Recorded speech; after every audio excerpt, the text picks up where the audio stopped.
How to waste £375 billion. In the years following the financial crisis, the UK wasted £375 billion on a failed scheme to stimulate the economy and end the recession. This was one of the biggest missed opportunities in history. Here's how it happened. In 2009, the government wanted to get more money into the economy to start a recovery. Now, there are two ways to get more money into the economy. The usual way is to get banks to make more loans. Every loan a bank makes creates brand new money. So when people borrow more money is created. But there was just one problem. In 2009, banks weren't lending. They were terrified that their existing loans wouldn't be repaid, so they weren't willing to make new ones. So, if banks aren't creating enough money, the Bank of England can step in to create money instead. As Mervyn King, then Governor of the Bank of England, explained, "A damaged banking system means that today banks aren't creating enough money. We have to do it for them." From 2009, the Bank of England started a scheme called quantitative easing. They electronically created £375 billion of new money to stimulate the economy. That's nearly £6,000 for every man, woman and child in the UK. But instead of giving this money to the government or even to ordinary people, the Bank of England put this £375 billion straight into the financial markets. By flooding the markets with newly created money, it pushed up share prices by 20%. The big idea was that people who owned shares would feel wealthier and would then go out into the economy and spend more. The money would trickle down, and eventually everyone would end up better off. But most people don't own many shares. In fact, 40% of the stock market is owned by just the wealthiest 5% of the population.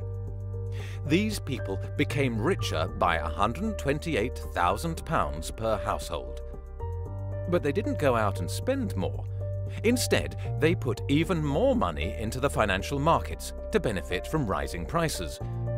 So quantitative easing didn't work. For every £1 the Bank of England created in this way, just 8p trickled down into the real economy. The rest of the money got trapped in the financial markets, making the rich even richer, but doing very little to help anybody else.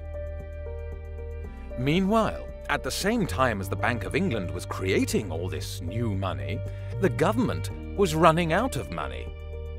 In 2010, they cancelled a programme to rebuild 715 schools. They also cancelled plans to build over 1,000 flood defence projects. At the same time, tens of thousands of construction workers were unemployed, sat at home desperately looking for work and for something useful to do. Instead of using some of the new money to employ them to build good schools, which would have cost just £1 billion, we let the Bank of England create 375 times this amount just to flood the financial markets.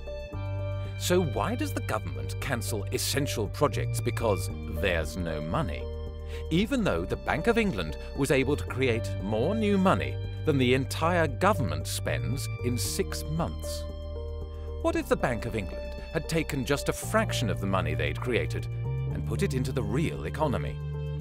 This is an idea that we call sovereign money. Instead of relying on private banks to create money to push up house prices, or letting the Bank of England create money to flood financial markets, we could use the power to create money in the public interest, to improve our economy, to build better homes, better infrastructure, cleaner energy, more jobs, or whatever we democratically decide is most important. If the Bank of England had taken just £10 billion, less than 3% of what they actually created, and given it to the government to spend into the economy, the recession would have been over much sooner, and hundreds of thousands of people could have been saved from years of unemployment. By spending £10 billion on building affordable homes, the government could have created up to 284,000 jobs. And as those new employees go out and spend their salaries, this would create even more spending and more jobs.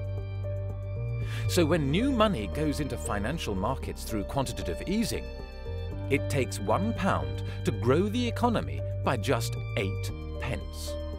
But when new money goes into the real economy, then every £1 created grows the economy by £2.80.